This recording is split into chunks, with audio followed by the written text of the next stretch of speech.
Sa ibang balita, walang takas ang dalawang senior citizen matapos ereklamo ng mga binenta kanila ng bahay at lupa. Pagkatapos daw kasing magbayad, nabisto nilang scam umano ito. Narito ang aking eksklusibong pagtutok. Kapulis kami, si IDG, ha? Huwag mo na kayong ano, ha? Labas mo yung pera, Nay. Nay, labas mo yung pera. Dahil sa patong-patong na reklamo laban sa kanila, dalawang senior citizen ang dinakip ng CIDG sa isang entrapment operation sa Caloocan. Na-arresto ko kayo, ha? Sa kasong panluloko nyo. Sangkot umano sila sa maanumalyang bentahan ng ilang house and lot sa Caloocan. Nainganyo kasi yung mga victims natin gawa ng mura na yung bahay para sa 150,000 pesos na 20 square meters na may bahay na. At ang usapan dito, payable yung 150,000 pesos mo within 3 years time. Sa Facebook Marketplace, nakapost ang for sale na house and lot. May demo video pang ipapadala sa buyer para makita ang loob ng bahay na fully furnished. Pero pag nagkabayaran na, ayon sa CIDG, saka madidiskubring ang titulo ng ibinebenta ilang beses ng naisangla.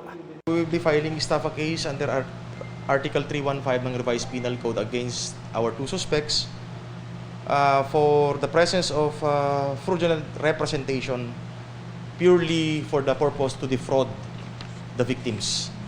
Kabilang sa naloko ang kusinerang si Nilda na ilang taong pinag-ipunan ng ibinayad umano sa mga suspect. Laking gulat niya ng lumipat dahil makakasama niya pala sa biniling property ang mga suspect. Sabi ko, ba't ganun? Nagbayad na kami, hindi pa kayo umalis. Ano po sagot? Ganun daw, basta 3 linggo daw ang ano namin. Naiyak na lang si Nilda. Ang pera na talagang pinaghirapan ko. Puyat pagod ang dinanas namin. Kabilang siya sa napakaraming complainant na halos pumuno sa labi ng CIDG office sa Caloocan.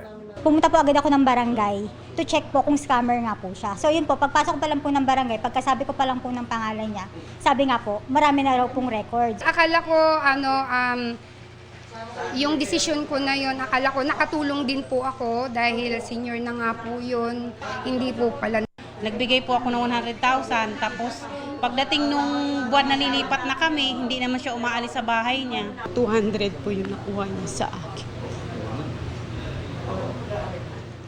Yun lang po yung makakuha po ng hustisya po. Mabuti po nahuli na po siya para maiwasan na po yung panluloko niya sa maraming tao po.